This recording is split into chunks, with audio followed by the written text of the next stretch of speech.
O milionário demite a babá, achando que ela era o problema. Mas as câmeras captam o impossível. O filho paralítico se levanta. O amor dela rompe a dor que ninguém ousou tocar. E o milionário percebe tarde demais quem realmente salvava seu lar. Antes de continuar, comenta aqui qual parte dessa história mais tocou seu coração até agora. Sua participação é o que faz esse canal crescer. E aproveita para se inscrever, porque o final dessa história tem uma reviravolta tão grande que nem novela ousaria mostrar. A mansão Cavalcante erguia-se imponente no Jardim Europa, um dos bairros mais nobres de São Paulo, com seus muros altos que escondiam não apenas a arquitetura moderna e os jardins meticulosamente cuidados, mas também o silêncio pesado que habitava cada cômodo. Era o tipo de silêncio que não vinha da ausência de sons, mas da ausência de vida.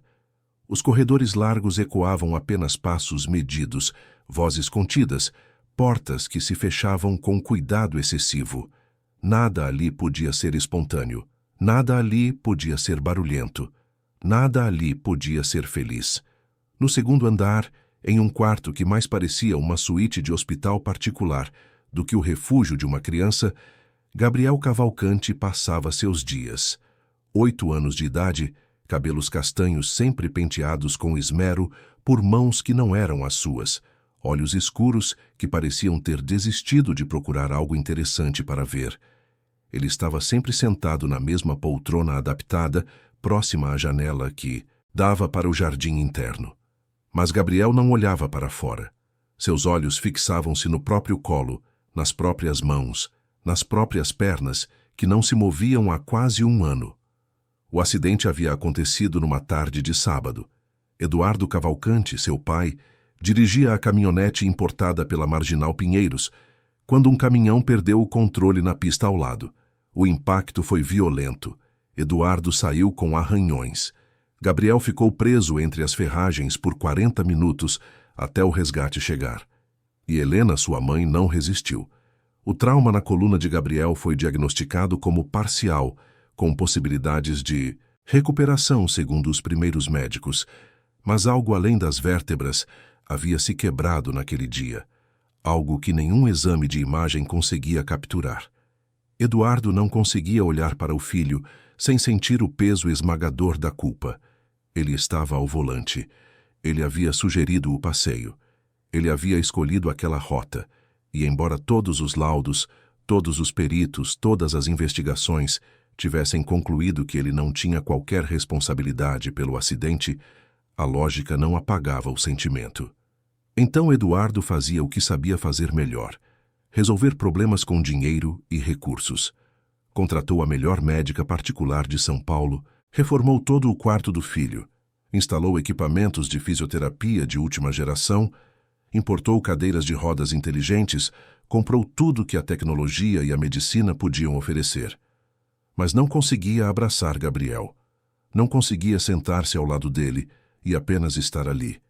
Cada visita ao quarto do filho era rápida, protocolar, carregada de perguntas técnicas sobre o tratamento. Como está a pressão? Os exercícios foram feitos? A medicação está em dia? E então ele saía, sempre com pressa, sempre com uma reunião importante, sempre com o olhar desviado. Dona Lúcia, a governanta que trabalhava na casa havia 15 anos, assumira o papel de administradora da rotina de Gabriel. Ela era uma mulher de seus 50 e poucos anos, cabelos grisalhos sempre presos em coque, postura ereta, voz firme. Antes do acidente, Dona Lúcia tinha um lado maternal que aparecia em pequenos gestos, um doce escondido no bolso, uma história contada na hora de dormir quando Helena precisava sair. Mas depois que a patroa se foi e o menino ficou daquele jeito, algo endureceu em Dona Lúcia. Talvez fosse a dor. Talvez fosse o medo de se apegar novamente. Ou talvez fosse apenas a necessidade de manter aquela casa funcionando em meio ao caos emocional. Ela impunha as regras com rigidez. Gabriel precisava acordar às 7 da manhã, tomar banho com auxílio da antiga cuidadora, uma profissional técnica e distante, vestir-se com as roupas separadas na véspera, tomar o café da manhã balanceado, fazer os exercícios de fisioterapia, almoçar, descansar, estudar com o professor particular, jantar, dormir. Todos os dias a mesma coisa, todos os dias o mesmo vazio. A doutora Verônica Mendes era a médica particular responsável pelo caso. Formada pela USP, com especializações nos Estados Unidos e Europa, ela tinha uma reputação impecável na área de reabilitação neurológica. Era também extremamente metódica, racional e avessa a qualquer abordagem que não estivesse fundamentada em protocolos científicos comprovados. Para ela, Gabriel era um caso clínico fascinante. As ressonâncias mostravam uma lesão medular incompleta, com preservação de algumas vias nervosas. Teoricamente, havia potencial para recuperação parcial ou até significativa, mas o menino não apresentava evolução alguma. Não havia tentativas de movimento voluntário. Não havia progressos nos testes de sensibilidade. Era como se o corpo tivesse simplesmente desistido. Doutora Verônica atribuía isso ao trauma psicológico, é claro, mas seu protocolo para lidar com o trauma era igualmente técnico. Medicação para ansiedade, sessões, com um psicólogo 2 vezes por semana, ambiente controlado e previsível para evitar gatilhos emocionais, nada de expectativas irreais, nada de promessas vazias. A criança precisava aceitar sua nova condição para então trabalhar dentro das possibilidades reais de recuperação. Era a abordagem correta, segundo todos os manuais. Era a abordagem que estava falhando miseravelmente. Gabriel não falava sobre a mãe, não chorava, não fazia perguntas. Quando alguém mencionava Helena, ele simplesmente desviava o olhar e permanecia em silêncio até que o assunto mudasse. O psicólogo relatava sessões inteiras sem que o menino pronunciasse mais de 3 palavras. Os professores particulares desistiam após algumas semanas, incapazes de engajar uma criança que parecia estar presente apenas fisicamente. E foi nesse cenário desolador que Marina Ferreira chegou. Ela tinha 27 anos, cabelos castanhos cacheados geralmente presos em um rabo de cavalo prático, olhos cor-de-mel que carregavam uma mistura estranha de tristeza antiga e esperança teimosa. Marina crescera na zona leste de São Paulo, em São Miguel Paulista, filha de uma costureira e de um mecânico. Teve uma infância simples, mas cheia de afeto, até que Lucas nasceu. Seu irmão mais novo veio ao mundo com paralisia cerebral, uma condição que exigia cuidados constantes e que mudou completamente a dinâmica familiar. Marina tinha 12 anos quando Lucas nasceu e rapidamente se tornou sua segunda mãe. Ela aprendeu a fazer os exercícios de estimulação, a posicioná-lo corretamente, a entender cada som e cada expressão como uma forma de comunicação. Lucas não conseguia andar, não conseguia falar claramente, mas seus olhos brilhavam quando Marina chegava da escola. Ela inventava brincadeiras adaptadas, contava histórias com vozes engraçadas, transformava cada momento de cuidado em oportunidade de conexão. Mas a família não tinha recursos. Os pais trabalhavam o dia inteiro e Marina precisou deixar a escola, no ensino médio, para cuidar do irmão em tempo integral. Quando Lucas completou 6 anos, uma assistente social convenceu os pais de que ele precisava estar em uma instituição especializada, que teria estrutura e profissionais capacitados. Com o coração partido, mas acreditando que era o melhor para o filho, eles concordaram. Lucas foi para um abrigo que atendia crianças com deficiências na periferia de São Paulo. Marina visitava sempre que podia, mas logo percebeu que algo estava terrivelmente errado. O lugar era limpo, organizado, seguia todos os protocolos, mas era frio. As crianças eram cuidadas como objetos em uma linha de produção. Alimentação, higiene, medicação, fisioterapia mecânica. Ninguém brincava com elas. Ninguém conversava além do estritamente necessário. Ninguém olhava nos olhos. Marina denunciou, brigou, implorou. Mas era apenas uma jovem sem recursos contra uma instituição com documentação em ordem. Lucas começou a definhar, não por falta de comida ou remédios, mas por falta do que Marina chamava de alimento da alma. Ele parou de sorrir, parou de reagir aos estímulos. E 3 anos depois, uma pneumonia que poderia ter sido tratada evoluiu rápido demais. Lucas se foi aos 9 anos de idade, e Marina nunca se perdoou por não ter conseguido tirá-lo daquele lugar. Ela tinha 19 anos quando perdeu o irmão. Passou 2 anos perdida, trabalhando em serviços temporários, sem direção. Até que um dia, ao passar por um curso gratuito de cuidador de idosos oferecido pela prefeitura, algo acendeu dentro dela. Não era vingança, não era apenas luto, era propósito. Ela faria diferente. Ela seria o tipo de cuidadora que Lucas merecia ter tido. Completou o curso, depois fez outro de cuidador infantil, especializou-se em crianças com necessidades especiais. Trabalhou em casas de família, ganhou experiência, construiu uma reputação discreta, mas sólida, no boca a boca da zona leste. Foi uma conhecida de Dona Lúcia quem mencionou Marina quando a última cuidadora de Gabriel pediu demissão. A mulher não aguentava mais a atmosfera pesada da mansão, o menino que não reagia a nada, a sensação constante de estar em um velório que nunca terminava. Dona Lúcia fez uma entrevista rápida com Marina no portão de serviço da casa. Olhou para aquela moça com roupa simples, currículo modesto, referências de famílias da periferia. Hesitou. Mas havia algo nos olhos dela. Uma determinação, uma suavidade que não era fraqueza. Dr. Eduardo precisava aprovar, é claro. Ele desceu ao escritório onde Marina aguardava. Analisou-a com o olhar de quem avalia um investimento. Fez perguntas sobre experiência, qualificações, disponibilidade. Marina respondeu com honestidade. Não mentia sobre suas origens humildes. Não inventava credenciais que não tinha. Mas quando Eduardo perguntou por que ela queria trabalhar com crianças especiais, Marina olhou diretamente nos olhos dele e disse algo que o pegou desprevenido. Eu tive um irmão que precisava de cuidados especiais. Ele se foi porque as pessoas que cuidavam dele esqueceram que antes da deficiência havia uma criança. Eu não esqueço. Nunca esqueço. Eduardo contratou-a por 3 meses de experiência. Doutora Verônica foi informada e deixou claro que interferiria imediatamente caso a nova cuidadora tentasse qualquer abordagem não autorizada. Dona Lúcia entregou a Marina uma lista de 17 páginas com regras, horários, protocolos e proibições. E então, numa manhã de quinta-feira de março, Marina Ferreira subiu as escadas da mansão Cavalcante pela primeira vez como funcionária. O quarto de Gabriel era maior que a casa inteira onde Marina crescera.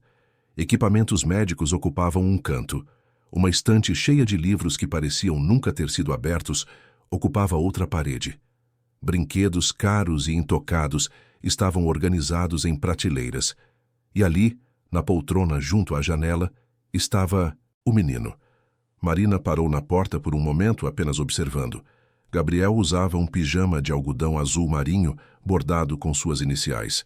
Tinha o cabelo bem cortado, as unhas limpas, a pele saudável. Fisicamente, estava bem cuidado.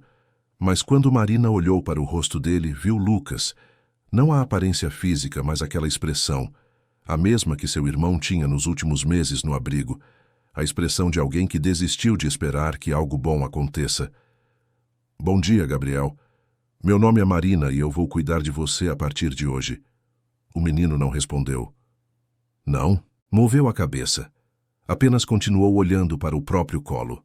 Marina entrou no quarto e puxou uma cadeira, sentando-se não ao lado dele, como uma profissional mantendo distância adequada, mas na frente dele, de modo que ficasse no campo de visão do menino, mais baixa que ele, precisando olhar para cima. Eu sei que você já conheceu muitas pessoas que trabalham aqui, e eu imagino que todas elas te tratem de um jeito parecido, certinho, organizado, técnico, e tá tudo bem, elas fazem o trabalho delas. Mas eu vou te contar um segredo, Gabriel. Eu não sou muito boa com regras. Pela primeira vez, Gabriel moveu os olhos. Não muito. Apenas um olhar de canto, rápido, como quem não quer dar muita importância, mas ficou curioso. É sério. Eu li aquela lista enorme de coisas que eu posso e não posso fazer e pensei, nossa, se eu seguir tudo isso direitinho, a gente vai ficar bem entediado. Então aqui vai minha proposta. Eu prometo que vou te manter seguro, saudável e bem cuidado, porque isso é importante. Mas nas horas em que a gente não estiver fazendo fisioterapia chata ou comendo comida sem gosto, eu acho que a gente podia Se divertir um pouco. O que você acha? Silêncio. Marina não esperava a resposta. Não ainda. Ela levantou-se e começou a circular pelo quarto, mexendo em coisas com uma familiaridade que nenhuma outra cuidadora tinha demonstrado antes. Abriu a cortina completamente, deixando a luz da manhã entrar. Pegou um dos carrinhos da prateleira, um modelo de corrida vermelho que devia ter custado o salário dela de 3 meses. Esse aqui é legal. Já pensou em fazer uma pista para ele? Gabriel não respondeu, mas seus olhos seguiram o carrinho na mão de Marina. Ela anotou. Anotou mentalmente. Primeira conexão estabelecida. O dia seguiu dentro do protocolo estabelecido, mas Marina colocava pequenos toques pessoais em cada atividade. Na hora do banho, em vez do silêncio profissional, ela contava uma história boba sobre um sapo que queria ser jogador de futebol. Durante a fisioterapia, transformava cada movimento em parte de uma aventura. Não estavam alongando a perna, estavam treinando para escalar uma montanha mágica. Na hora do almoço, fazia vozes diferentes para os alimentos no prato, como se cada um tivesse uma personalidade. Gabriel não ria, não falava. Mas algo mudava sutilmente em sua postura. Ele não estava mais completamente ausente. Havia uma presença pequena, cautelosa, mas presente. Dona Lúcia observava tudo do corredor com desconfiança. Aquela moça era muito informal, muito solta, muito diferente do padrão esperado. Mas ela também notava algo que não conseguia negar. Pela primeira vez em meses, Gabriel parecia prestar atenção em algo além do próprio vazio. Ao final do primeiro dia, Marina ajudou Gabriel a se deitar na cama. Ela ajeitou o cobertor, verificou se ele estava confortável e então fez algo que ninguém mais fazia. Sentou-se na beirada da cama. Gabriel, eu vou te contar outra coisa. Eu tive um irmãozinho chamado Lucas. Ele não conseguia andar, igual a você agora. Mas sabe o que ele conseguia fazer? Ele conseguia sorrir. E aquele sorriso dele iluminava o dia inteiro da nossa casa. As pernas não funcionavam, mas o coração dele funcionava tão bem que fazia o coração de todo mundo bater mais forte também. Ela ficou em silêncio por um momento, perdida em memórias. Então continuou, com a voz mais suave. Eu não sei o que você sente, Gabriel. Não sei o que acontece dentro de você. Mas eu sei uma coisa. Você ainda está aqui. E enquanto você estiver aqui, existe a chance de dias melhores. Não prometo milagres. Não prometo que tudo vai voltar a ser como era. Mas prometo que enquanto eu estiver aqui, você vai ser visto. De verdade. Não como um problema a ser resolvido ou um caso médico a ser tratado, mas como Gabriel, um menino de 8 anos que merece ter dias bons. Ela levantou-se e apagou a luz principal, deixando apenas a luz noturna acesa, e foi até a porta. Antes de sair, virou-se uma última vez. Boa noite, Gabriel. Te vejo amanhã. E então aconteceu. Tão baixo que ela quase não ouviu.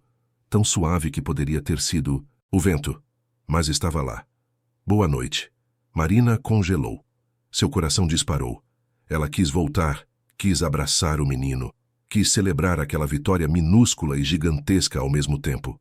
Mas instintivamente soube que não devia. Não ainda. Então apenas sorriu, acenou e fechou a porta devagar. Do outro lado, Gabriel ficou olhando para o teto no escuro. Dentro dele, algo que estava congelado há meses começava a derreter. Apenas uma gota, apenas 1 milímetro. Mas era um começo. Na cozinha da área de serviço, Marina se apoiou no balcão e respirou fundo. Pensou em Lucas. Pensou em todas as crianças que não tiveram a chance que Gabriel tinha. Pensou na responsabilidade que acabara de aceitar. E então, pela primeira vez desde que perdera o irmão, sentiu que estava exatamente onde deveria estar. Lá em cima, na suíte master que ocupava toda a ala oeste do 2º andar, Eduardo Cavalcante tomava seu 3º uísque da noite, enquanto olhava relatórios de negócios que não conseguia processar. A culpa era uma companhia constante, instalada em seu peito como um peso que nunca diminuía. Ele construíra um império. Tinha dinheiro suficiente para comprar qualquer coisa que quisesse, mas não conseguia comprar o perdão de si mesmo. e certamente não conseguia comprar de volta a esposa que amava ou devolver ao filho a infância que o acidente roubara.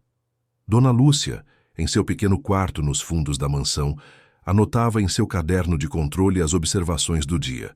Escreveu: nova cuidadora demonstra abordagem não convencional. Monitorar resultados antes de avaliar. Mas então, numa linha separada, acrescentou algo que não era parte do relatório oficial. O menino disse boa noite, e doutora Verônica, em sua clínica no Itaim Bibi, revisava o prontuário de Gabriel antes de ir embora. Os números não mudavam. Os exames eram os mesmos. O prognóstico permanecia incerto. Ela fechou a pasta com um suspiro, pensando que talvez fosse hora de sugerir uma internação em uma clínica especializada, onde protocolos mais intensivos pudessem ser aplicados. Gabriel Cavalcante era um caso que desafiava sua expertise, e isso a incomodava profundamente. Nenhum deles poderia imaginar que aquela era apenas a primeira noite de uma transformação que mudaria não apenas a vida de Gabriel, mas de todos na mansão Cavalcante. Que uma cuidadora simples da Zona Leste, armada apenas com histórias bobas e um coração que se recusava a desistir, estava prestes a provar que às vezes a cura não vem de protocolos médicos ou equipamentos caros, mas de algo muito mais simples e infinitamente mais poderoso. Os próximos dias trariam desafios, trariam conflitos, trariam descobertas que estavam escondidas sob a superfície daquela casa silenciosa. Mas naquela primeira noite, enquanto São Paulo respirava lá fora com seus milhões de vidas entrelaçadas, dentro da mansão Cavalcante, algo minúsculo, mas fundamental, havia mudado. Gabriel havia dito boa noite, e pela primeira vez em muitos meses, ele adormeceu pensando que talvez, apenas talvez, o amanhã pudesse ser diferente de hoje. As semanas seguintes na mansão Cavalcante foram marcadas por uma transformação tão sutil que quase passava despercebida, como a mudança gradual da luz quando o sol nasce devagar no horizonte. Marina estabelecera uma rotina que, na superfície, seguia todos os protocolos estabelecidos por Dona Lúcia e aprovados pela doutora Verônica. Mas nos espaços entre as obrigações, nos minutos que separavam uma atividade da outra, ela tecia uma teia de pequenas magias cotidianas. A fisioterapia matinal, que antes era um momento de silêncio constrangedor, pontuado apenas por instruções técnicas, transformou-se em expedições a lugares impossíveis. Na segunda-feira, eles eram exploradores na Amazônia, e cada alongamento de perna era um passo através da floresta densa em busca de uma cidade perdida. Na terça-feira, viravam astronautas em treinamento para uma missão a Marte, e os exercícios de fortalecimento eram simulações de gravidade zero. Na quarta, mergulhadores em busca de um tesouro pirata no fundo do oceano. Gabriel ainda não falava muito, mas começou a reagir.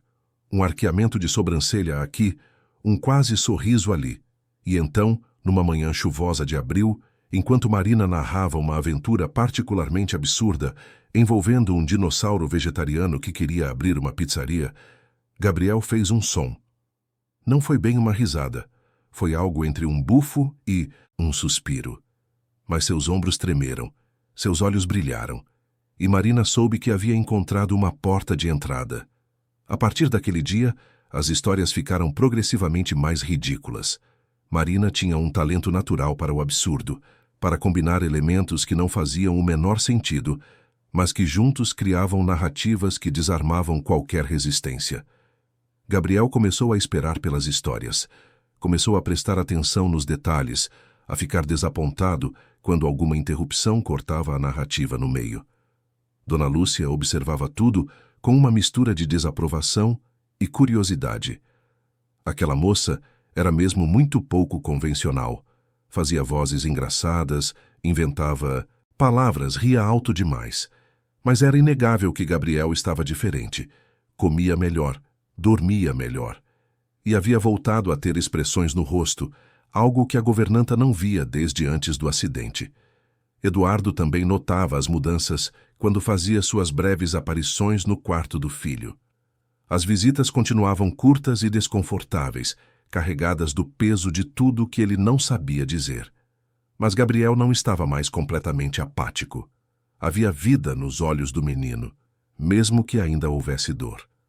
Numa noite, ao subir para verificar se o filho estava dormindo, Eduardo o encontrou sorrindo durante o sono. Foi apenas um segundo, um pequeno movimento dos lábios, mas foi suficiente para fazer o peito de Eduardo apertar com uma emoção que ele não conseguia nomear. Doutora Verônica, por outro lado, mantinha-se cética. Ela visitava Gabriel 3 vezes por semana e conduzia avaliações rigorosas. Testava reflexos, sensibilidade, força muscular, e os resultados permaneciam inalterados. Não havia melhora neurológica objetiva. Gabriel continuava sem movimento voluntário nas pernas. A médica via as mudanças comportamentais, é claro.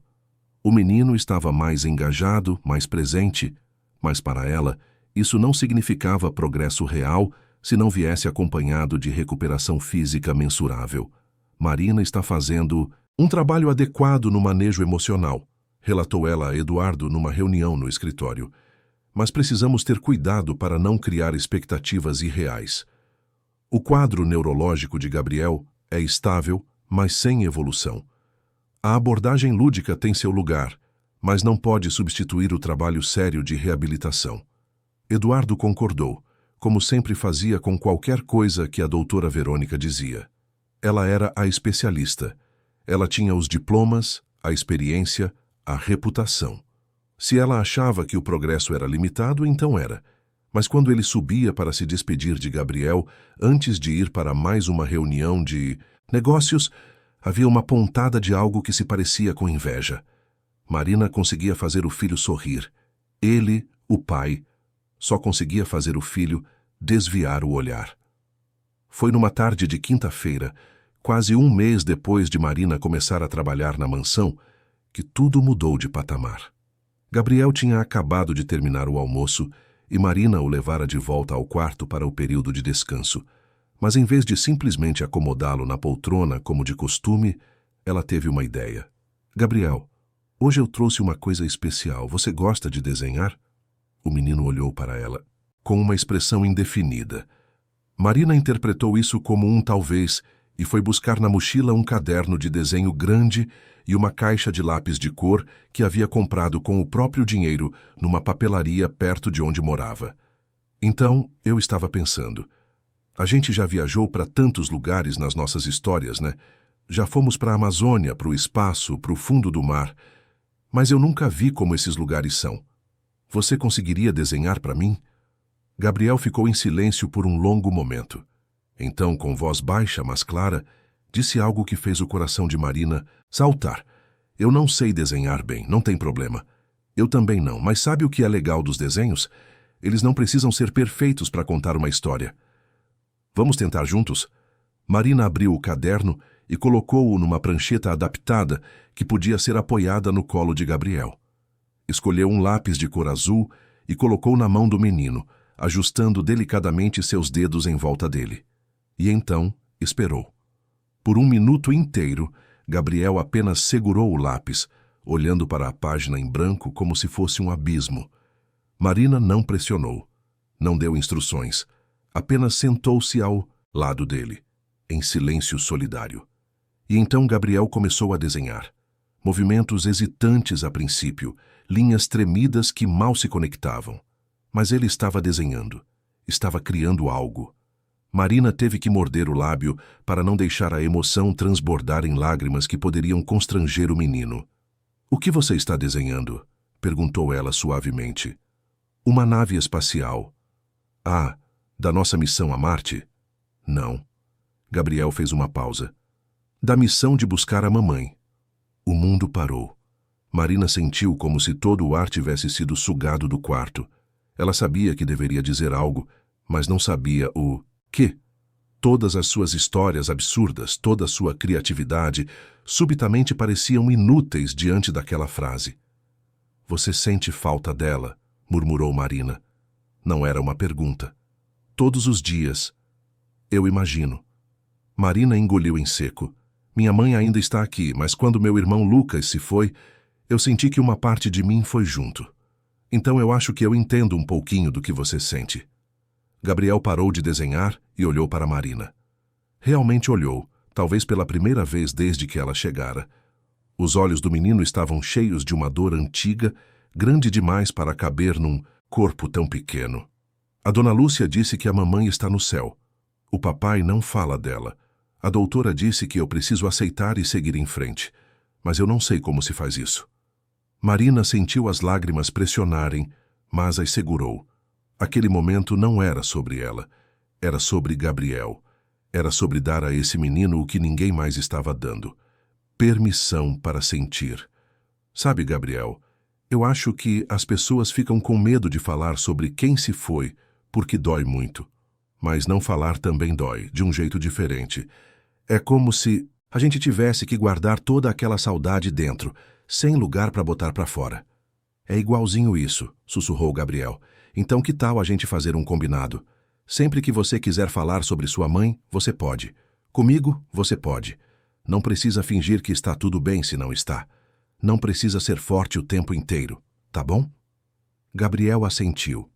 E então, pela primeira vez desde o acidente, começou a falar sobre Helena. Começou devagar, com frases curtas e hesitantes. Ela fazia bolo de chocolate. Ela cantava baixinho quando eu não conseguia dormir. Ela cheirava a jasmim. Ela ria alto, bem alto. E o papai sempre dizia para ela se controlar, mas ela nunca se controlava. E conforme falava, Gabriel ia adicionando detalhes ao desenho. A nave espacial ganhava janelas. Estrelas apareciam ao redor. Uma figura pequena dentro da nave, olhando para cima. Marina apenas ouvia, validava, fazia perguntas gentis quando parecia apropriado. Era o tipo de conversa que doutora Verônica provavelmente classificaria como inadequada, potencialmente prejudicial ao processo de aceitação do luto. Mas Marina seguia o instinto, e o instinto dizia que Gabriel precisava daquilo mais do que precisava de protocolos.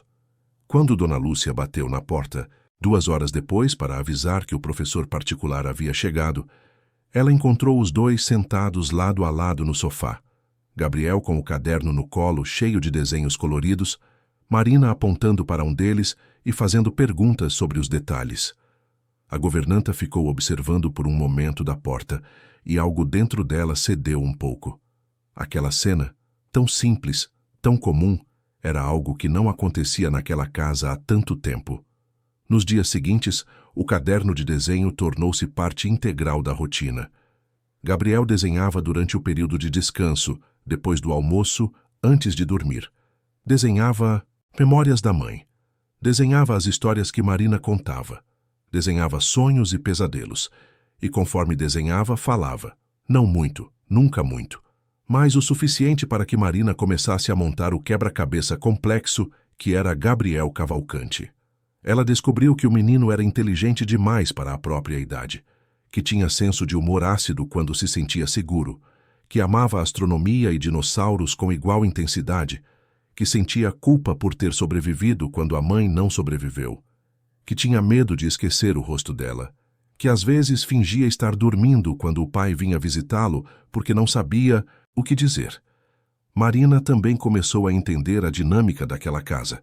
Eduardo era um homem quebrado por dentro, tentando desesperadamente consertar o filho porque não conseguia consertar a si mesmo. Dona Lúcia era uma mulher que havia perdido a capacidade de demonstrar afeto porque tinha medo de perder novamente. Doutora Verônica era uma profissional competente que via Gabriel como um puzzle científico, não como uma criança assustada.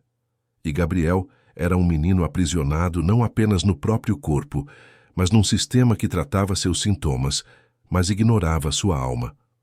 Foi durante uma dessas tardes de desenho que Marina cometeu o que os outros chamariam de invasão de privacidade, mas que ela encarou como destino. Gabriel havia adormecido mais cedo que o usual, exausto depois de uma sessão particularmente intensa com o psicólogo. Marina estava organizando o quarto, guardando os lápis de cor, quando decidiu fazer uma limpeza mais profunda nos brinquedos que acumulavam poeira nas prateleiras. Ela estava agachada no chão, separando carrinhos e blocos de montar, quando sua mão tocou algo diferente no fundo do armário baixo. Um objeto macio, envolto em um pano de flanela. Marina puxou com cuidado e descobriu uma caixa de sapatos decorada com adesivos de estrelas e planetas. Dentro dela, cadernos. Não cadernos de desenho, mas cadernos com capas floridas, páginas cheias de uma caligrafia delicada e inclinada. Marina soube imediatamente o que eram, e soube que deveria fechá-los, guardá-los, talvez mencionar para Eduardo ou Dona Lúcia. Mas algo a impediu. Ela abriu a primeira página do caderno de cima e leu. Janeiro. Gabriel completou 6 anos hoje e pediu uma festa de astronautas. Eduardo achou exagero, mas eu insisti. Meu menino merece todas as estrelas do universo. Era o diário de Helena. Marina sabia que estava cruzando uma linha. Aqueles eram pensamentos privados, memórias íntimas de uma mulher que não estava mais ali para dar permissão. Mas conforme seus olhos percorriam as páginas, ela via algo muito maior que uma invasão de privacidade. Ela via um mapa, um guia deixado por uma mãe que amava o filho com intensidade quase dolorosa. Havia receitas de biscoitos com anotações. O Gabriel ama quando ficam crocantes nas bordas. Havia descrições de birras e como resolvê-las. Quando ele fica bravo, não adianta explicar. Precisa abraçar primeiro, conversar depois. Havia reflexões sobre medos. Ele tem medo do escuro desde que assistiu aquele filme. Sempre deixo a luz do corredor acesa. E havia amor. Tanto amor que transbordava de cada frase, de cada palavra escolhida com cuidado, de cada exclamação de alegria ou preocupação maternal. Marina levou os cadernos para o banheiro do quarto, trancou-se lá e leu. Leu por 1 hora, depois 2. Leu até que sua visão ficasse embaçada pelas lágrimas. Leu até entender que aqueles diários não eram apenas memórias de uma mulher. Eram instruções, eram um testamento, eram o modo de Helena continuar cuidando do filho, mesmo depois de partir. Quando Gabriel acordou, Marina estava de volta ao lado dele, os cadernos novamente escondidos na caixa de sapatos. Mas algo havia mudado. Ela agora tinha acesso aos segredos de como fazer aquele menino feliz. Sabia que ele amava quando alguém desenhava estrelas brilhantes no teto com tinta que brilhava no escuro. Sabia que sua cor favorita era verde-água porque lembrava o mar. Sabia que Helena inventava canções bobas na hora do banho e que Gabriel ria tanto que engasgava com a água. E Marina começou a usar esse conhecimento. Numa tarde, levou material de artesanato e, junto com Gabriel, pintou estrelas fosforescentes no teto do quarto. Dona Lúcia quase teve um ataque quando viu, mas Eduardo surpreendentemente permitiu. Naquela noite, quando as luzes foram apagadas, Gabriel olhou para cima e viu um céu estrelado sobre sua cama. Marina ouviu-o respirar fundo, um suspiro que parecia carregar alívio e saudade ao mesmo tempo. Nas sessões de fisioterapia, Marina incorporou músicas que Helena costumava cantar, descobertas através do diário. Gabriel reconheceu as melodias imediatamente. Não disse nada, mas seus olhos ficaram vidrados, distantes, como se estivesse viajando no tempo para momentos mais simples. E na cozinha, com a relutante permissão de Dona Lúcia, Marina e Gabriel começaram a fazer as receitas anotadas por Helena. Biscoitos de chocolate com gotas derretidas, bolo de cenoura com cobertura de brigadeiro, torta de maçã com canela que perfumava a casa inteira. Gabriel ainda não conseguia ajudar fisicamente de maneira significativa, mas ele direcionava. Ele lembrava dos gostos, das texturas, dos cheiros. E conforme cozinhavam, ele falava mais sobre a mãe. Histórias que estavam trancadas há tanto tempo começavam a fluir. E com elas, lágrimas. Muitas lágrimas. Mas eram lágrimas que precisavam sair, que limpavam em vez de envenenar. Dona Lúcia, que inicialmente protestara contra a bagunça na sua cozinha impecável, começou a encontrar desculpas para ficar por perto durante essas sessões. Ela não participava ativamente, mas ficava ali polindo a mesma panela por 20 minutos, ou organizando armários que já estavam organizados. E quando Gabriel contava alguma história particularmente doce sobre Helena, Dona Lúcia precisava virar-se para esconder os próprios olhos úmidos, porque a verdade era que Dona Lúcia também sentia falta de Helena. Elas haviam trabalhado juntas por anos. Helena nunca a tratara como empregada, mas como parte da família. Deixava bilhetes carinhosos, perguntava sobre seus filhos, lembrava de seu aniversário. E quando Helena partiu, Dona Lúcia perdeu não apenas a patroa, mas uma amiga. O luto dela havia se transformado em rigidez, porque era mais fácil ser dura do que ser vulnerável. Mas ouvir Gabriel falar da mãe, ver o menino voltar a ter cor nas bochechas, cheiro de bolo enchendo a casa novamente, estava derretendo aquela armadura pouco a pouco. Uma noite, depois que Gabriel adormeceu, Dona Lúcia chamou Marina para a cozinha.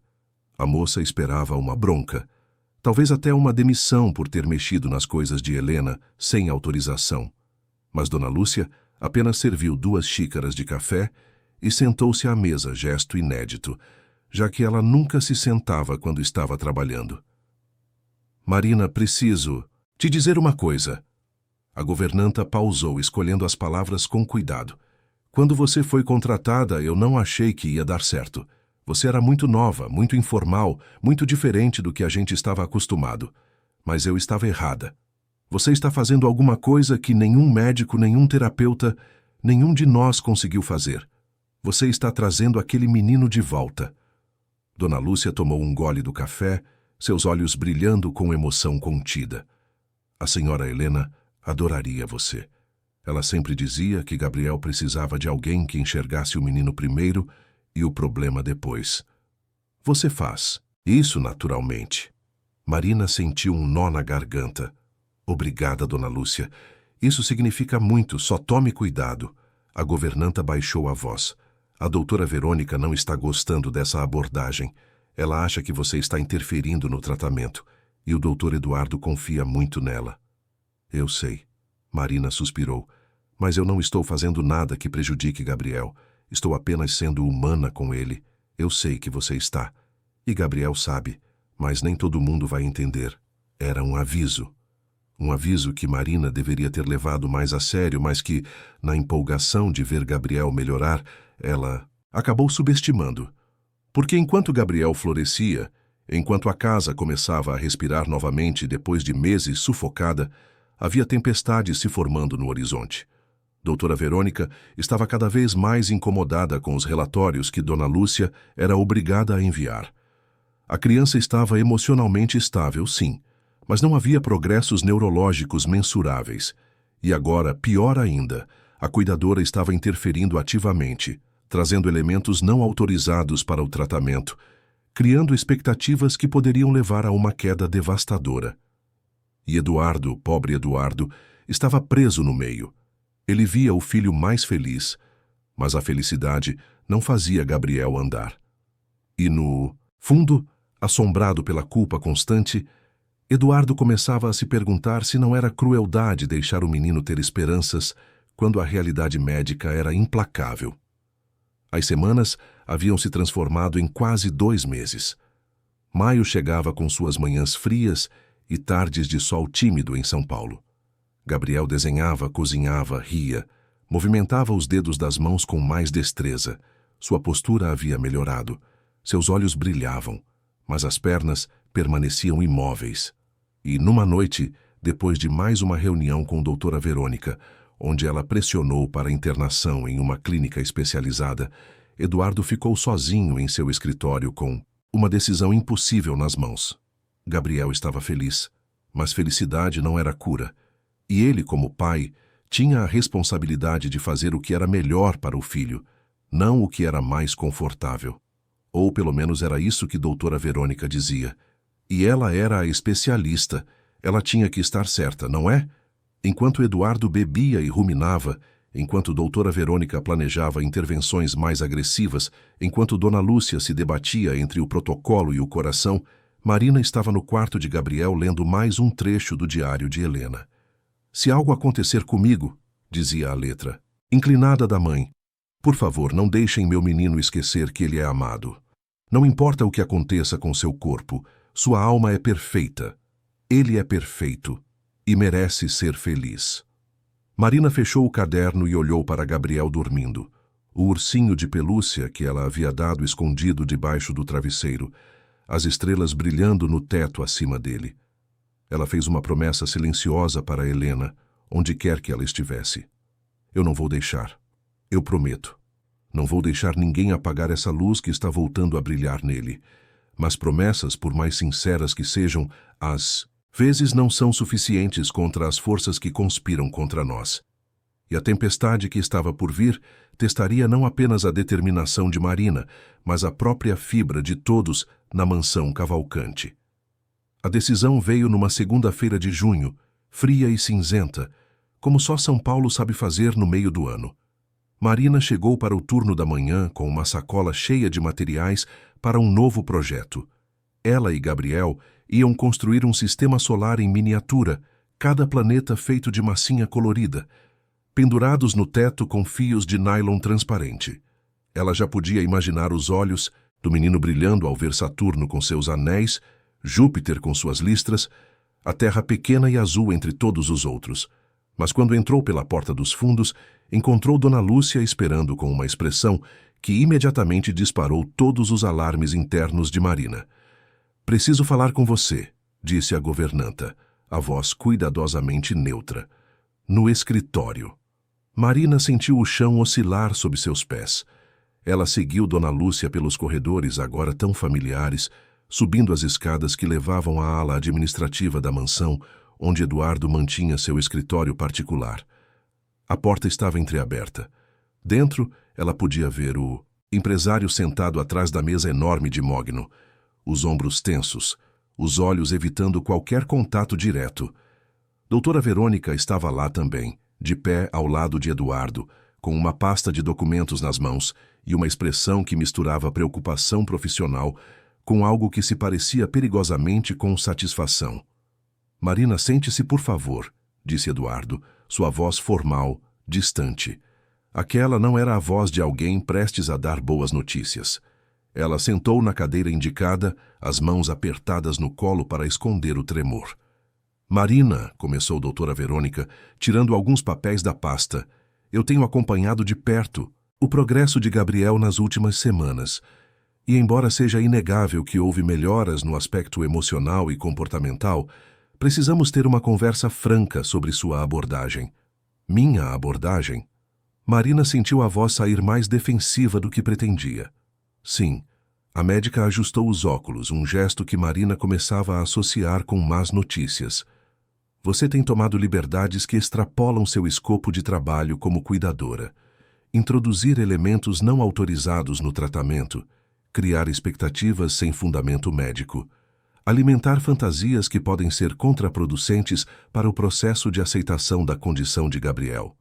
"Eu não estou criando fantasias." Marina olhou diretamente para a doutora Verônica. "Estou dando a ele algo que ninguém mais está dando. A permissão para ser criança novamente, para sentir, para viver além da doença." "Compreendo sua intenção", retrucou a médica, a voz fria como bisturi. "Mas intenções bem intencionadas não substituem protocolos baseados em evidências. Gabriel tem uma lesão medular incompleta. Isso é um fato. A probabilidade de recuperação significativa da função motora é, na melhor das hipóteses, incerta. Alimentar esperanças irreais pode causar um dano psicológico severo quando a realidade se impuser." Marina sentiu a raiva ferver dentro dela. Dano psicológico? O dano psicológico já estava acontecendo. Ele estava morrendo por dentro, sendo tratado como um caso clínico em vez de um menino de 8 anos que perdeu a mãe. "Marina, por favor", interveio Eduardo, finalmente olhando para ela. "Eu sei que você se importa com meu filho, isso é claro. Mas a doutora Verônica é uma especialista reconhecida internacionalmente. Se ela está dizendo que sua abordagem pode ser prejudicial, eu preciso levar isso em consideração." "Prejudicial?" Marina sentiu as lágrimas pressionarem, mas lutou para mantê-las sob controle. "Senhor Eduardo, quando eu cheguei aqui, Gabriel não falava, não sorria. Não tinha vontade de viver. Agora ele desenha, conta histórias, interage. Ele voltou a ser uma criança. Como isso pode ser prejudicial? Porque você está criando uma dependência emocional doentia", disparou doutora Verônica. "Gabriel está transferindo para você o papel materno, o que interfere no processo natural de luto. Além disso, suas atividades não autorizadas, como permitir que ele manipule objetos da mãe falecida, contrariam diretamente as orientações terapêuticas que estabeleci. Marina congelou. Como ela sabia sobre os diários? Seu rosto deve ter entregado porque doutora Verônica continuou. Dona Lúcia me informou que você encontrou os diários pessoais de Helena e tem usado o conteúdo deles para direcionar suas interações com Gabriel. Isso é uma invasão grave de privacidade e uma apropriação não autorizada de material sensível. Marina olhou para Dona Lúcia, que estava no canto da sala com os olhos baixos, incapaz de sustentar o olhar da moça. A governanta havia relatado. Tinha que fazer isso, era seu trabalho, mas a culpa era visível em cada linha de seu rosto. Eu não estava invadindo, defendeu-se Marina, a voz tremendo.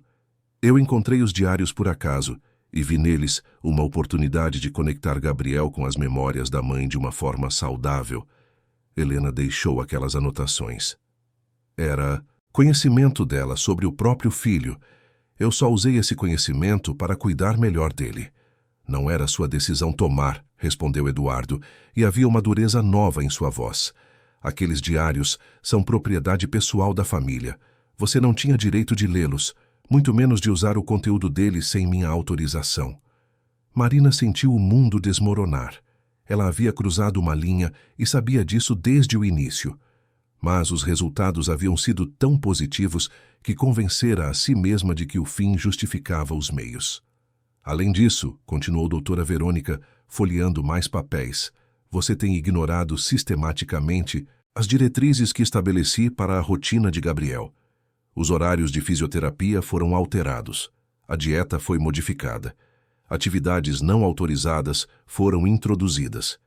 Isso mina completamente a estrutura terapêutica que construí com tanto cuidado. Porque essa estrutura estava matando ele. Explodiu Marina, incapaz de se conter mais. Desculpe, eu sei que não devia falar assim, mas é a verdade. Gabriel não precisava de mais estrutura, mais protocolos, mais frieza. Ele precisava de amor. E eu dei isso a ele. O silêncio que se seguiu foi denso, carregado. Eduardo passou a mão pelo rosto, um gesto de exaustão profunda.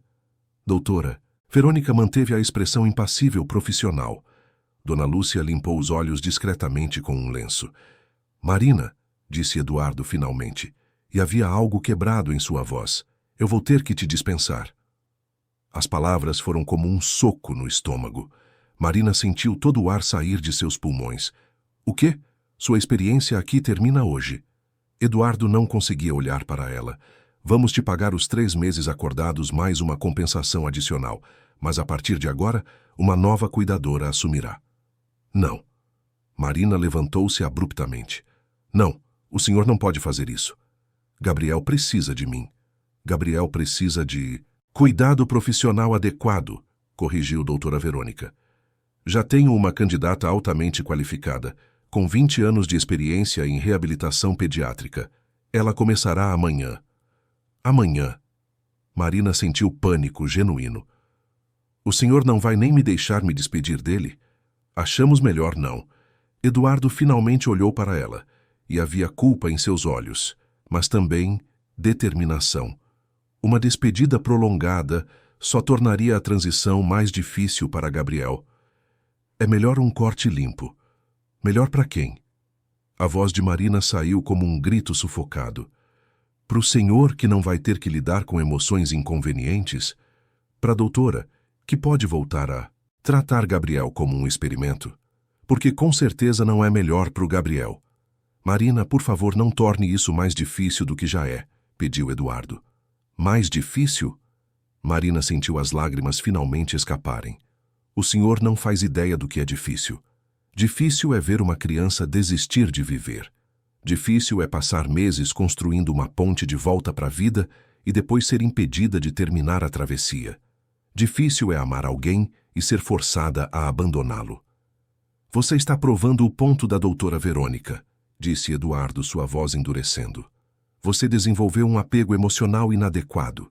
Isso não é profissional. Profissional. Marina riu, um som amargo. Deus me livre de ser profissional se isso significa esquecer que estou lidando com um ser humano. Dona Lúcia estava chorando abertamente agora, mas permanecia em silêncio. Doutora Verônica mantinha a expressão neutra, mas havia triunfo em seus olhos.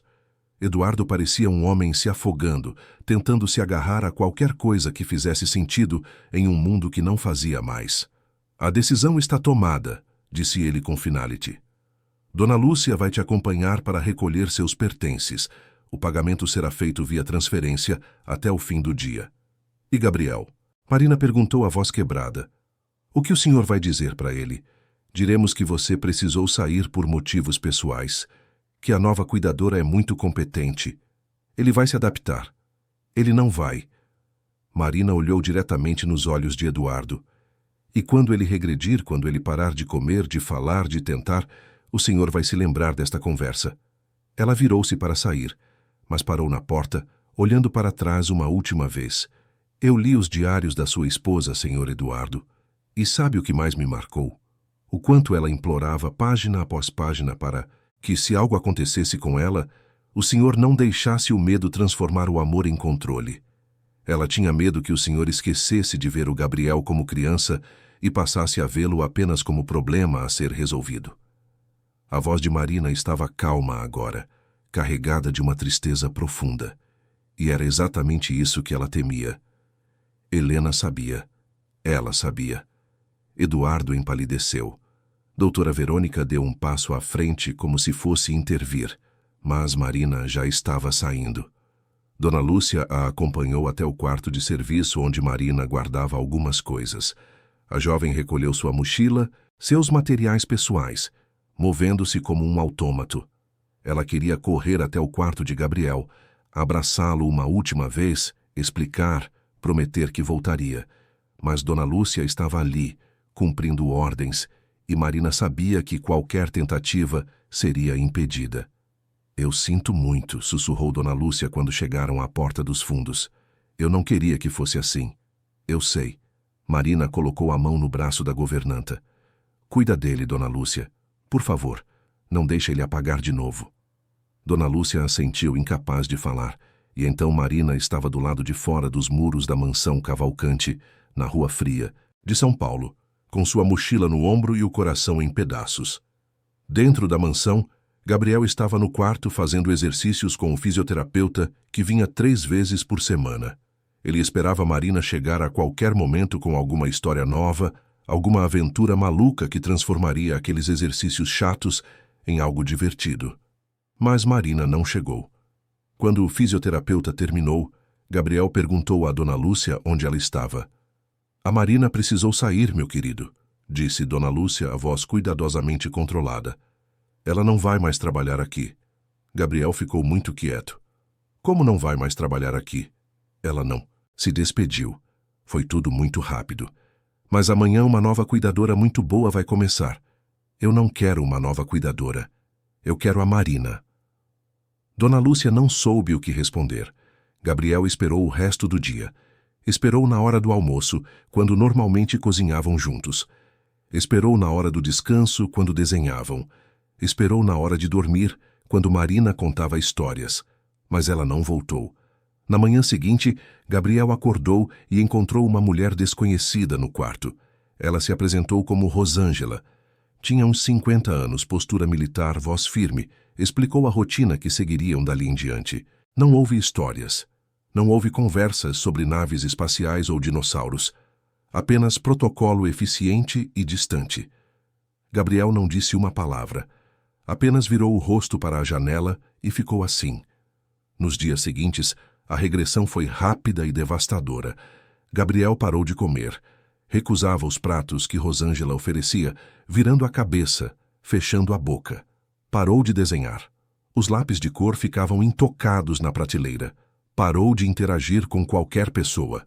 Quando o psicólogo vinha, Gabriel permanecia em silêncio absoluto. Quando o pai visitava, nem sequer o olhava. A única coisa que Gabriel fazia era abraçar um ursinho de pelúcia surrado que Marina havia deixado escondido debaixo do travesseiro no último dia. Ela nem sabia que ele encontraria, mas ele encontrou. E agora aquele ursinho era sua única conexão com algo que fazia sentido. Eduardo observava tudo com crescente desespero. Ele havia feito o que achava certo. Tinha seguido o conselho da especialista, Mas Gabriel estava piorando. Doutora Verônica dizia que era uma fase de ajuste, que logo passaria. Mas estava completando 2 semanas e o menino estava cada vez mais apagado. Dona Lúcia mal conseguia funcionar. Ela preparava as refeições que Gabriel não comia, organizava o quarto que o menino não usava mais. Tentava conversar, mas era recebida com silêncio. À noite, trancada em seu quarto, chorava pensando em Marina, em Helena, em tudo que estava indo embora daquela casa. Rosângela, por sua vez, mantinha-se profissional. Seguia todos os protocolos à risca. Fazia relatórios detalhados para a doutora Verônica. Mas não havia calor humano ali. Não havia conexão. E Gabriel sentia isso. Foi numa noite de tempestade que tudo mudou.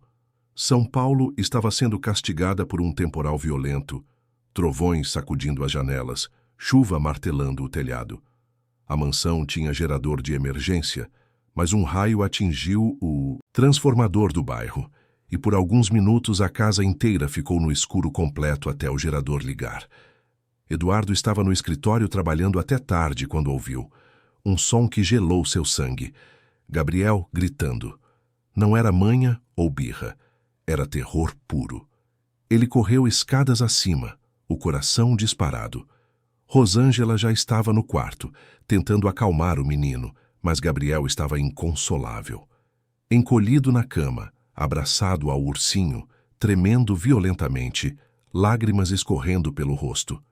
Ele gritava por Marina, gritava pela mãe, gritava que estava com medo do escuro. Eduardo afastou Rosângela e pegou o filho nos braços pela primeira vez em meses.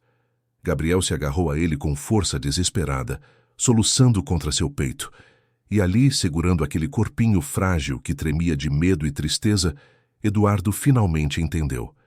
Ele havia perdido a esposa, mas estava perdendo o filho também. Não para uma lesão na coluna, mas para o próprio medo. Medo de sofrer, medo de sentir, medo de falhar novamente. Ele havia construído muros de protocolos e especialistas ao redor de Gabriel, pensando que estava protegendo, mas estava apenas aprisionando. Eduardo embalou Gabriel até que os soluços se transformassem em soluços menores, depois em suspiros cansados, depois em silêncio exausto. Ficou ali, sentado na cama com o filho nos braços, até que Gabriel adormecesse. E então permaneceu mais um pouco, simplesmente segurando-o, algo que deveria ter feito há muito tempo. Nos dias seguintes, Eduardo começou a realmente observar. Via Gabriel recusar comida e notava que eram as comidas que Marina costumava preparar que ele mais recusava, como se fossem dolorosas demais.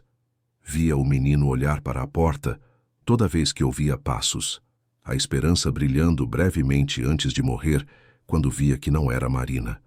Via os desenhos empilhados na mesa, obras de 2 crianças criando mundos impossíveis juntas, agora abandonados. E numa tarde, vasculhando o quarto do filho procurando alguma pista de como ajudá-lo, Eduardo encontrou um caderno de desenho novo.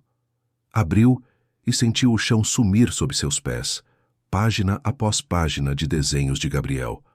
Mas não os desenhos que Marina havia encorajado, de naves espaciais e aventuras. Estes eram diferentes, mais sombrios. Um homem grande com cara triste. Eduardo reconheceu a si mesmo. Embaixo, a letra trêmula de Gabriel. Papai sorrindo. Mas o desenho não mostrava um sorriso. Mostrava o oposto. Outra página. Uma mulher com cabelos cacheados, rodeada de estrelas. Marina. Embaixo, ela me via. Outra. Uma casa enorme, mas fria, toda em tons de azul e cinza. Embaixo, minha gaiola bonita. Eduardo sentou-se no chão, o caderno no colo, lágrimas que ele não permitia há meses finalmente caindo. Seu filho havia tentado se comunicar através daqueles desenhos, e ele nunca havia realmente olhado. Estava tão ocupado tentando consertar o corpo de Gabriel que esqueceu de cuidar de sua alma. Naquela noite, Eduardo fez algo inédito. Pediu ao motorista para levá-lo a um lugar específico na Zona Leste. Demorou horas para encontrar, mas ele tinha o endereço do cadastro de funcionários. Quando finalmente chegou, era quase meia-noite. A casa era simples, num bairro humilde, rua de paralelepípedos e iluminação fraca. Ele bateu na porta. Uma mulher mais velha a atendeu, desconfiada ao ver um homem de terno numa hora daquela. Era a mãe de Marina. Sim? Posso ajudar? A senhora é a mãe da Marina Ferreira? Eduardo estava completamente fora de seu elemento, mas determinado. Sou. O que aconteceu? Ela está bem? Ela está bem. Eu sou Eduardo Cavalcante. Marina trabalhou para mim cuidando do meu filho. Eu preciso falar com ela. A mulher ficou visivelmente desconfortável. Minha filha não quer falar sobre esse emprego. O senhor magoou ela muito. Eu sei e vim pedir desculpas. Vim implorar, na verdade. Meu filho precisa dela. Eu preciso dela. Eu cometi um erro terrível. A mãe de Marina hesitou. Marina apareceu atrás dela, de pijama, os olhos inchados como se tivesse chorado recentemente. Viu Eduardo e seu rosto fechou imediatamente. Eu não tenho nada para falar com o senhor. Marina, por favor. Eduardo deu um passo à frente. Gabriel não está bem. Ele não come, não fala, não reage a nada. Eu pensei que estava fazendo o certo te mandando embora.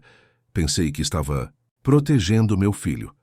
Mas eu estava errado, você tinha razão sobre tudo. Marina cruzou os braços, a postura defensiva, mas havia dor em seus olhos. Como ele está? Morrendo por dentro. Igual estava antes de você chegar. Só que pior agora, porque ele sabe como pode ser diferente. E eu não sei o que fazer. Você sabia. Você sempre soube. O senhor me demitiu, disse Marina, a voz dura. Me humilhou. Me tratou como se eu estivesse prejudicando Gabriel, quando tudo o que eu fazia era amá-lo. Eu sei, e eu sinto muito. Mais do que posso expressar. Eduardo engoliu em seco. Mas não é sobre mim ou você. É sobre Gabriel. Ele precisa de você, Marina. E eu estou aqui, de joelhos se preciso, implorando para que você volte. Marina ficou em silêncio por um longo momento. Então disse algo que Eduardo não esperava. Eu vi ele no orfanato, o senhor, na TV.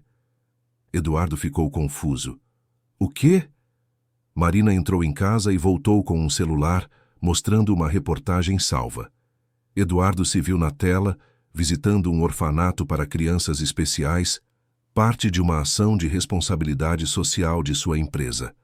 Na matéria, ele aparecia conversando com as crianças, distribuindo doações. O senhor fez uma ação bonita, disse Marina. Mas sabe o que eu vi nessa imagem? Vi o senhor olhando para aquelas crianças do mesmo jeito que deveria olhar para o seu próprio filho. Com atenção, com presença, com humanidade. Eduardo assistiu ao vídeo vendo a si mesmo através dos olhos de Marina e entendeu. Com estranhos em público, cumprindo um papel social, ele conseguia ser humano. Mas com o próprio filho, a culpa o paralisava tanto que ele se tornava frio. Eu tenho medo, admitiu Eduardo, a voz quebrando. Tenho medo de olhar para ele e ver minha culpa. Tenho medo de amá-lo completamente porque já perdi tanto. Tenho medo de tudo, Marina. E esse medo está matando meu filho. Marina sentiu as próprias defesas caírem. Via um homem quebrado, não um patrão arrogante. Via um pai desesperado, não um cliente frio. Se eu voltar, disse ela lentamente, as coisas vão ser diferentes. Não quero a doutora Verônica interferindo. Não quero protocolos rígidos. Quero liberdade para cuidar de Gabriel do jeito que ele precisa. Você terá. Eduardo concordou imediatamente. Total liberdade. E não é como funcionária. É como parte da família. Você salvou meu filho uma vez. Me dê a chance de você salvar ele de novo. Marina olhou para a mãe que assentiu encorajadoramente. Então suspirou profundamente. Eu volto amanhã de manhã. E dessa vez, senhor Eduardo, o senhor vai ter que confiar em mim. De verdade. Confio, disse Eduardo. E pela primeira vez em muito tempo parecia sincero. Na manhã seguinte, quando Marina entrou no quarto de Gabriel, o menino estava na poltrona, olhando pela janela como fazia todos os dias. Ela não disse nada. Apenas se aproximou e sentou ao lado dele. Gabriel virou lentamente, como se tivesse medo de que fosse outra decepção. Seus olhos encontraram os de Marina e arregalaram. E então, pela primeira vez em 2 semanas, Gabriel reagiu. Ele se jogou nos braços dela com toda a força que tinha, o ursinho espremido entre os dois, soluçando com um alívio tão grande que parecia físico. Você voltou. Ele repetia entre soluços. Você voltou, você voltou, você voltou. Voltei, sussurrou Marina, abraçando-o com força, suas próprias lágrimas molhando os cabelos do menino. E não vou embora de novo. Prometo. Eles ficaram assim por longos minutos, simplesmente se reconectando. E então Gabriel disse algo que fez o coração de Marina tanto quebrar quanto se encher de esperança. Eu tentei tanto não esquecer suas histórias, mas elas estavam sumindo. Você pode contar de novo? Posso contar todas, tantas vezes quanto você quiser. E conforme Marina recomeçava a tecer suas histórias, conforme Gabriel voltava a sorrir entre as lágrimas, conforme a luz retornava àqueles olhos escuros, algo extraordinário estava prestes a acontecer. Algo que ninguém, nem mesmo doutora Verônica, com todos os seus diplomas, poderia ter previsto. Porque às vezes, só às vezes, quando o amor é forte o bastante e a conexão profunda o suficiente, o impossível encontra um caminho para se tornar real. Os primeiros dias após o retorno de Marina foram como assistir a uma flor desabrochando em câmera lenta. Gabriel voltou a comer, primeiro em pequenas quantidades, depois com apetite genuíno. Voltou a desenhar, preenchendo páginas e mais páginas, com cores vibrantes que haviam estado ausentes durante as 2 semanas sombrias. E voltou a falar, não apenas palavras soltas, mas conversas reais, pensamentos completos, até piadas ocasionais, que faziam Marina rir até as lágrimas. Mas havia algo diferente desta vez, uma intensidade nova, como se Gabriel tivesse entendido, na dor da separação, o quanto aquela conexão era preciosa. Ele não deixava Marina sair de seu campo de visão por muito tempo. Perguntava várias vezes ao dia se ela voltaria no dia seguinte. Segurava sua mão com força quando ela precisava sair do quarto, mesmo que por alguns minutos. É o medo de perder de novo, explicou o psicólogo a Eduardo numa consulta. Gabriel vivenciou 2 perdas traumáticas, a da mãe e a de Marina. Agora ele está hipervigilante, tentando garantir que não haverá uma terceira. Com tempo e consistência, essa ansiedade vai diminuir. Eduardo ouvia com atenção que não demonstrava antes. Ele havia mudado também. Começou a visitar Gabriel não apenas com perguntas sobre tratamentos, mas com interesse genuíno em como o filho estava se sentindo. Sentava-se por períodos mais longos. Fazia perguntas sobre os desenhos. Tentava, desajeitadamente no início, participar das histórias que Marina contava. Gabriel reagia com cautela a essas tentativas. Havia uma distância entre pai e filho construída ao longo de meses de ausência emocional, e essa distância não se dissolveria da noite para o dia. Mas havia tentativas, pequenos momentos. Eduardo aprendeu a sentar-se no chão ao lado da cadeira de Gabriel, colocando-se na altura do filho, em vez de ficar de pé olhando de cima. Aprendeu a ouvir mais e falar menos. Aprendeu lentamente a simplesmente estar presente. Marina observava essas interações com o coração apertado. Ela sabia que parte da cura de Gabriel passava por reconstruir a relação com o pai. Não para substituí-la, mas para que o menino tivesse de volta a família que o acidente havia fragmentado. Doutora Verônica foi discretamente dispensada. Eduardo contratou um novo médico, o Dr. Henrique Moraes, um especialista em reabilitação com abordagem mais holística. Ele examinou Gabriel extensivamente e chegou a uma conclusão interessante. Do ponto de vista neurológico, explicou o Dr. Henrique numa reunião com Eduardo e Marina, Gabriel tem uma lesão medular incompleta, mas com preservação considerável das vias nervosas. Isso significa que, teoricamente, há potencial para recuperação. No entanto, o que tenho observado ao longo dos anos é que fatores emocionais podem tanto bloquear quanto facilitar a recuperação física em casos como este. Ele pode voltar a andar? Perguntou Eduardo, a voz carregada de esperança que tentava conter. É possível, mas não podemos criar expectativas absolutas. O que posso dizer é que Gabriel tem mais chance de recuperar movimentos agora, com o estado emocional estabilizado, do que tinha quando estava deprimido e isolado. A mente e o corpo não são entidades separadas, eles trabalham juntos. Marina levou essas informações a sério, mas não mencionou nada para Gabriel. Ela não queria colocar pressão ou criar expectativas que poderiam não se concretizar. Em vez disso, continuou com sua abordagem. Transformar cada momento em oportunidade de conexão, cada exercício em aventura, cada dia em uma promessa de que coisas boas ainda eram possíveis. Foi numa manhã de agosto, quase 3 meses depois de Marina voltar, que aconteceu algo extraordinário. Eles estavam fazendo fisioterapia, a rotina de sempre. Marina havia transformado a sessão numa expedição à Antártida, onde estavam pesquisando pinguins raros. Gabriel ria de uma história particularmente absurda sobre um pinguim que queria ser cantor de ópera. E então, no meio de uma risada, algo mudou. Gabriel parou de repente, o riso congelando em seus lábios. Seu rosto assumiu uma expressão de concentração intensa, quase de dor. Gabriel, o que foi? Marina se aproximou imediatamente, preocupada. Eu senti algo, sussurrou ele. Meu pé. Eu senti você tocar meu pé. Marina congelou. Há dias ela havia tocado o pé dele durante os exercícios e ele não reagira.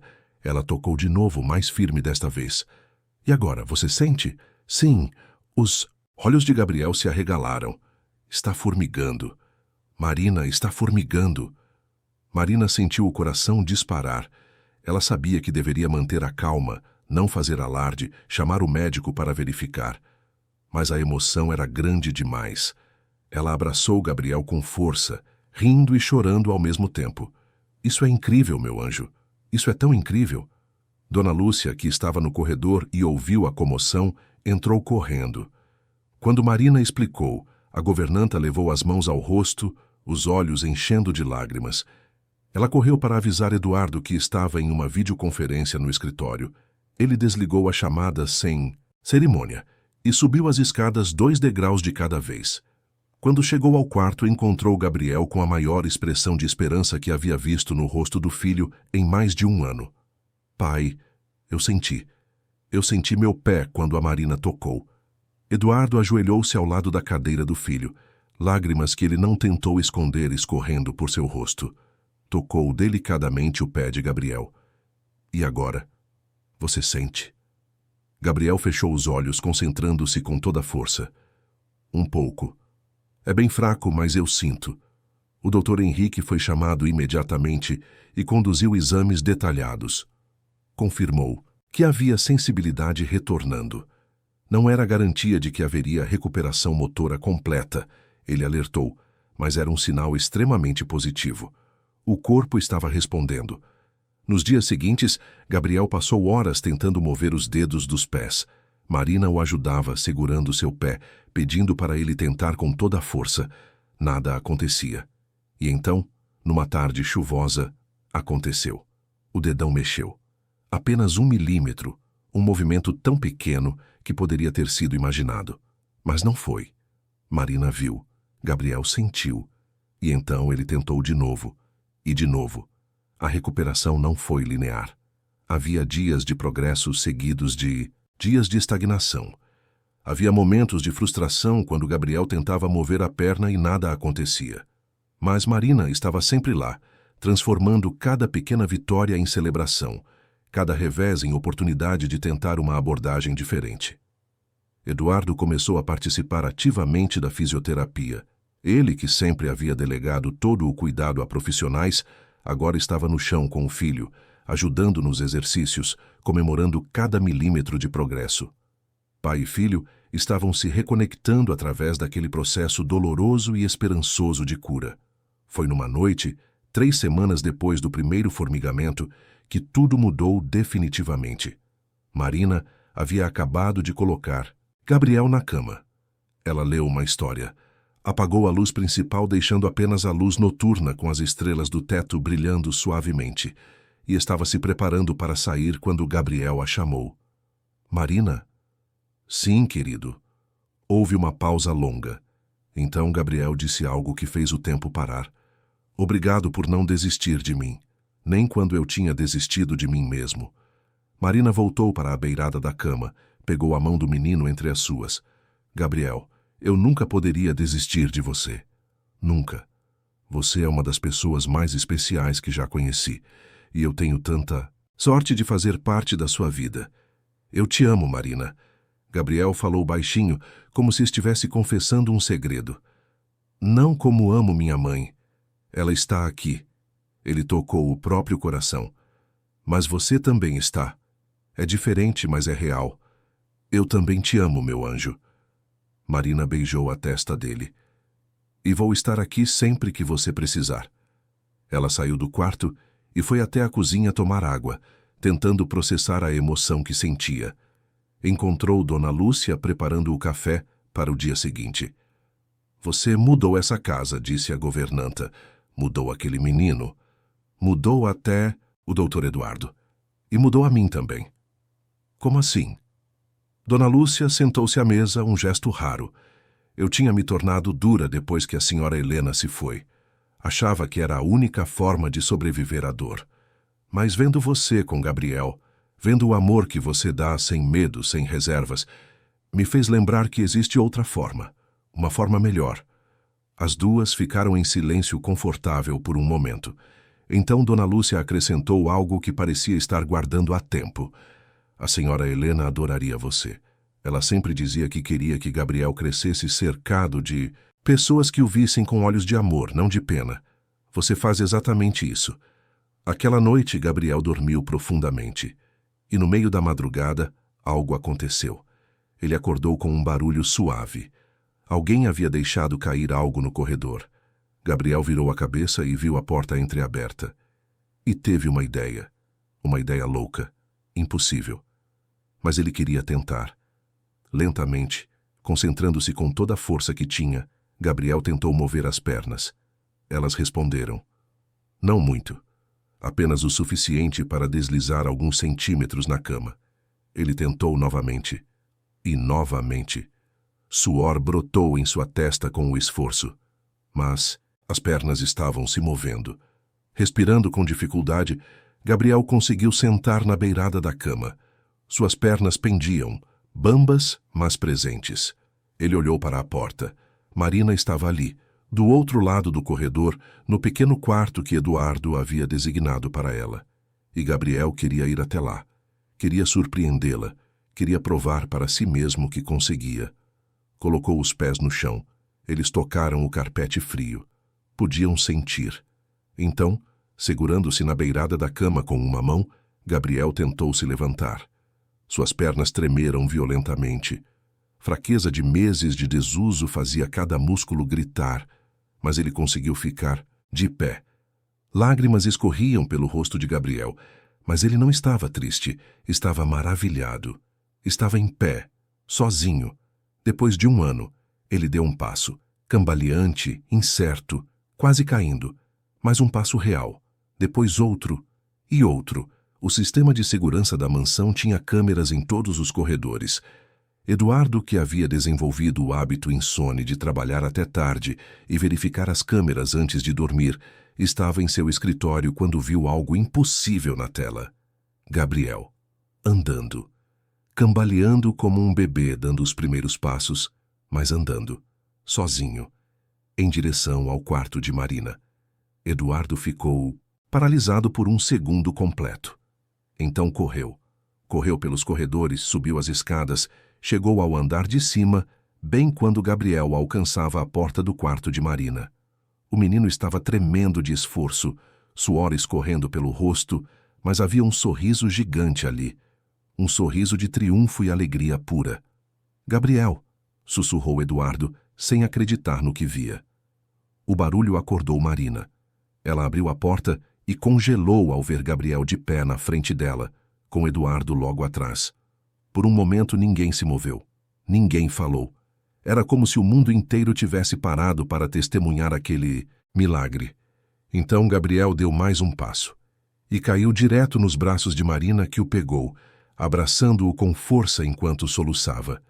Eduardo correu e abraçou os dois, os três formando uma unidade, uma família, chorando e rindo ao mesmo tempo. Dona Lúcia apareceu no corredor acordada pela comoção. Quando viu a cena, levou as mãos ao peito e começou a rezar em voz baixa, lágrimas de gratidão escorrendo por seu rosto.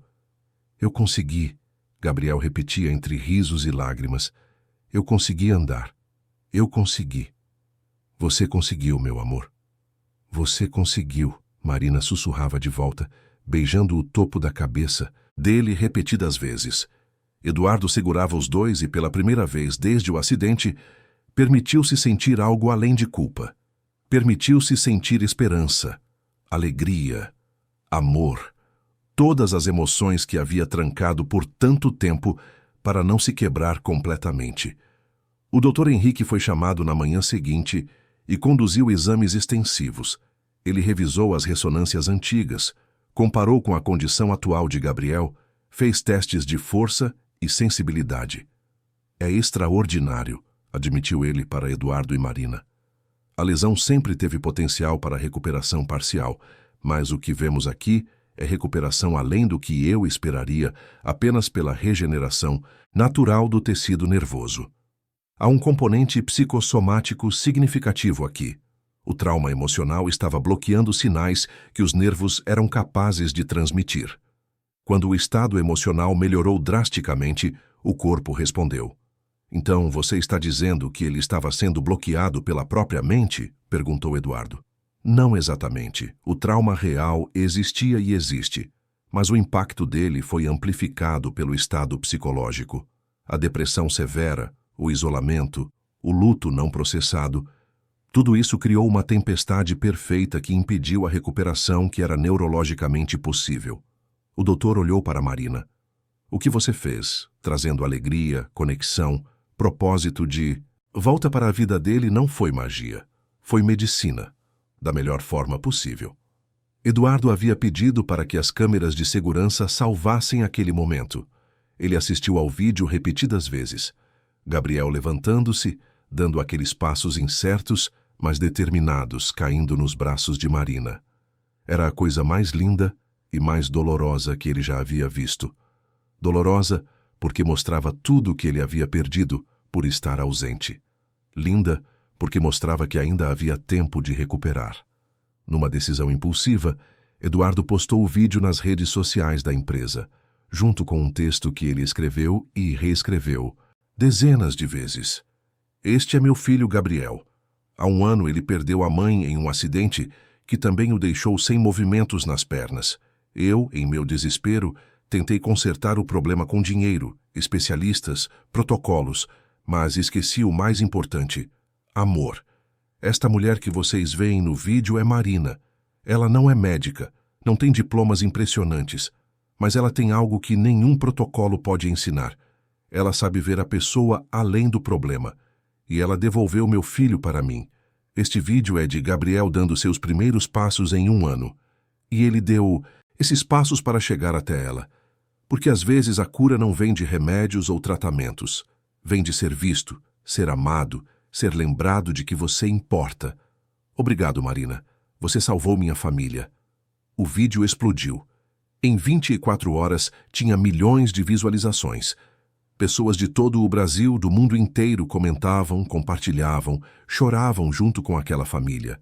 Reportagens foram feitas, convites para entrevistas surgiram.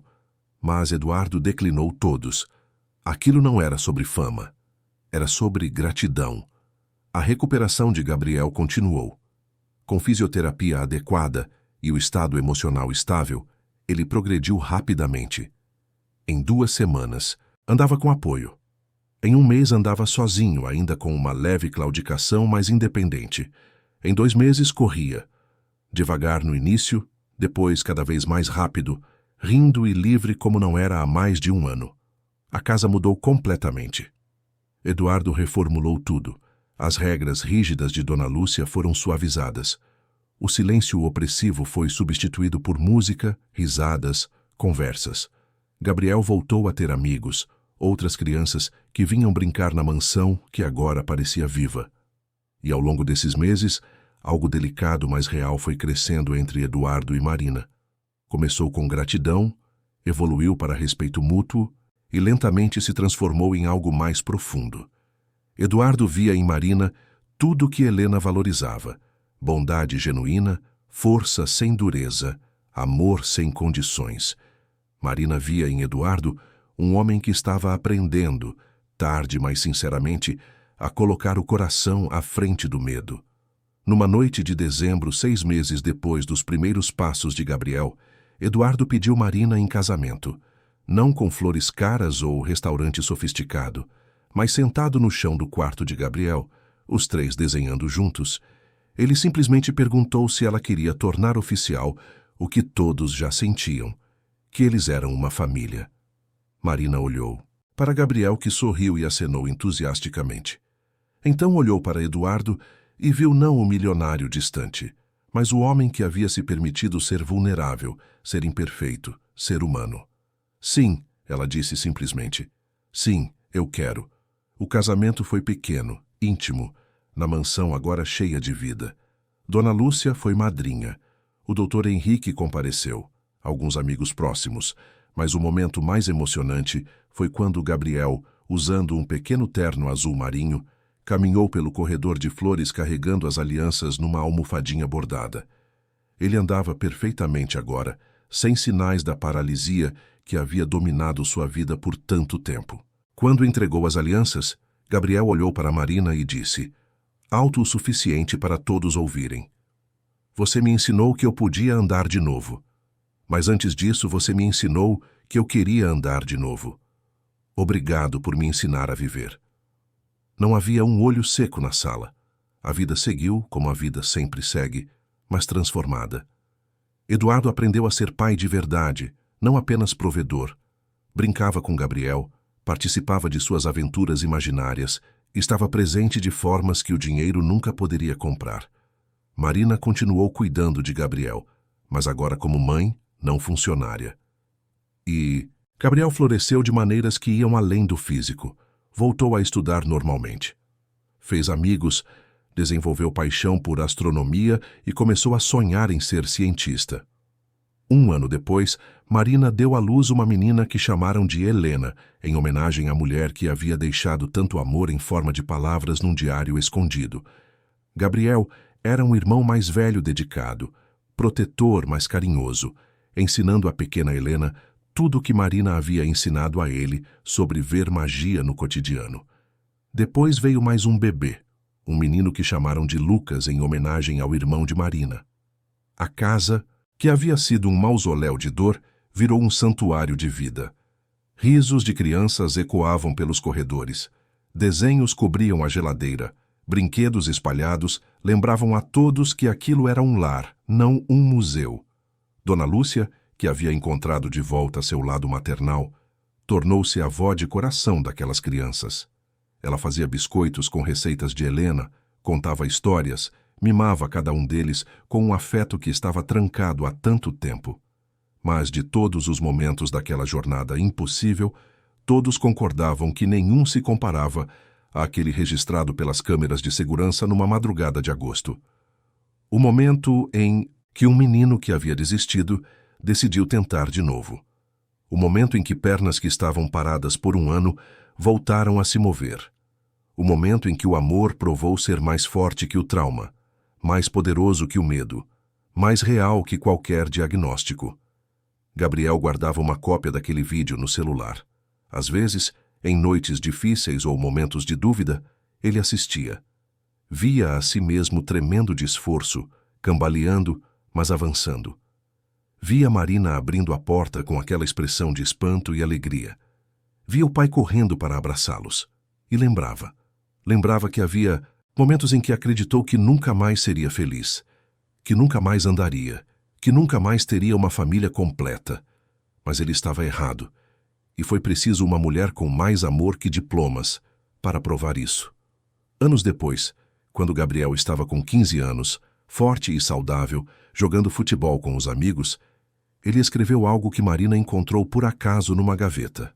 Era um texto para a escola, sobre momentos que mudaram sua vida. Dizia: quando eu tinha 8 anos, perdi minha mãe e minhas pernas no mesmo dia. Ou pelo menos achei que tinha perdido. Demorei 1 ano para entender que minha mãe ainda estava comigo, em cada memória, em cada receita, em cada estrela que ela me ensinou a amar. E minhas pernas estavam lá também, esperando que meu coração sarasse o suficiente para deixá-las funcionar de novo. Mas eu não teria descoberto nada disso sozinho. Precisei de alguém que acreditasse em mim quando eu não acreditava, que visse possibilidades onde todos viam limitações, que amasse sem medo, sem condições, sem desistir. Essa pessoa me ensinou que milagres não acontecem apesar da dor, mas através dela. Que cura não é esquecer, mas aprender a carregar as cicatrizes com dignidade. E que às vezes a pessoa que nos salva chega sem avisar, vinda de onde menos esperamos e muda tudo para sempre. Eu tive sorte. Minha salvação tinha nome: Marina. E ela me deu de volta não apenas meus passos, mas minha vida. Marina leu aquilo com lágrimas nos olhos e guardou o texto como um tesouro. Porque aquelas palavras resumiam tudo: o medo, a dor, a perda, mas também a esperança, a cura, o renascimento. E naquela mansão no Jardim Europa, que um dia foi prisão e agora era lar, a vida continuava. Imperfeita, barulhenta, caótica às vezes, mas cheia. Tão cheia de amor que transbordava pelos corredores, descia pelas escadas, enchia cada cômodo com uma presença quase palpável. Porque aquela não era apenas a história de um menino que voltou a andar. Era a história de uma família que se permitiu sentir de novo, de um pai que aprendeu que estar presente vale mais que qualquer fortuna, de uma cuidadora que transformou sua dor em missão, de uma governanta que redescobriu a ternura, e de um amor que provou definitivamente que às vezes o impossível é apenas uma questão de encontrar a pessoa certa para caminhar ao seu lado. No teto do quarto de Gabriel, agora dividido com o irmão mais novo, Lucas, as estrelas continuavam brilhando todas as noites. Um lembrete permanente de que mesmo nas noites mais escuras, há luz. Sempre há luz. Só precisamos de alguém para nos lembrar de olhar para cima.